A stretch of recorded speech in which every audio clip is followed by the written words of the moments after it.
Assalamualaikum warahmatullahi wabarakatuh. Hari ini saya akan memaparkan materi tentang anti korupsi. Anti korupsi. Di sini kita akan membahas tentang sadar anti korupsi.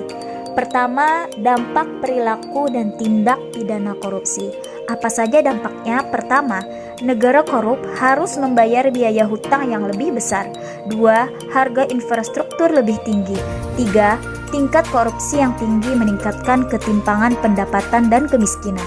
4. Korupsi menurunkan investasi dan karenanya menurunkan pertumbuhan ekonomi. Yang kedua, ada pengertian korupsi.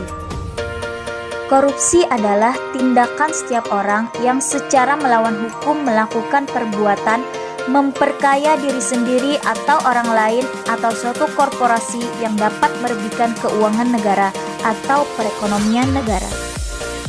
Yang ketiga, tindak pidana korupsi.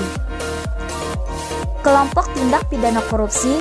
Pertama, tindak pidana korupsi yang menyebabkan kerugian keuangan negara. Kedua, korupsi yang terkait dengan suap menyuap. 3. Korupsi yang terkait dengan penggelapan dalam jabatan. Keempat, korupsi yang terkait dengan perbuatan pemerasan. 5. Korupsi yang terkait dengan perbuatan curang. 6. Korupsi yang berkaitan dengan benturan kepentingan dalam pengadaan.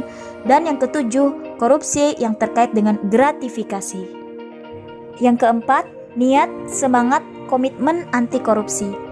Saat Anda telah mencapai kesadaran anti korupsi secara menyeluruh dan utuh, maka hal tersebut tidak hanya sampai menjadi semangat, namun akan terus bergerak hingga menjadi komitmen integritas.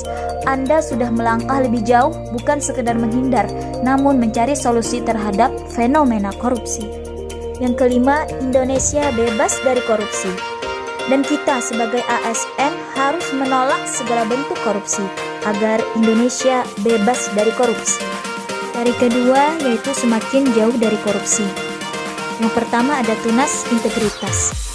Berprinsip bahwa manusia sebagai faktor kunci perubahan dalam pemberantasan korupsi yang berkaitan dengan akhlak atau moral. Identifikasi nilai dasar anti korupsi yaitu jujur, peduli, mandiri, disiplin, tanggung jawab, kerja keras, sederhana, berani, dan adil.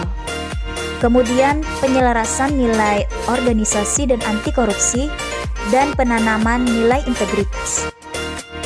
Yang kedua, bangun sistem integritas, yaitu reframing culture, yaitu upaya mengubah orientasi dari perilaku korupsi yang berbentuk kolusi.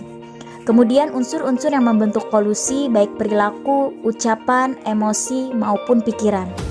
Yang kedua, seeding of integrity. Artinya upaya untuk menanamkan pengaruh integritas pada bawah sadar hingga dapat membentuk perilaku, kebiasaan, dan budaya integritas. Yang ketiga, sistem integritas organisasi.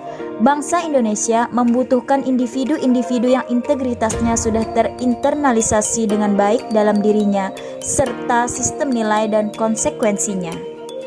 Penerapan anti korupsi di unit kerja. Jujur, selalu berkata dan bertindak jujur dalam setiap keadaan. Tanggung jawab, selalu bertanggung jawab dalam melaksanakan kewajiban sesuai dengan tupoksi sebagai seorang guru. Disiplin, datang ke sekolah tepat waktu dan pulang sesuai dengan ketentuan yang berlaku.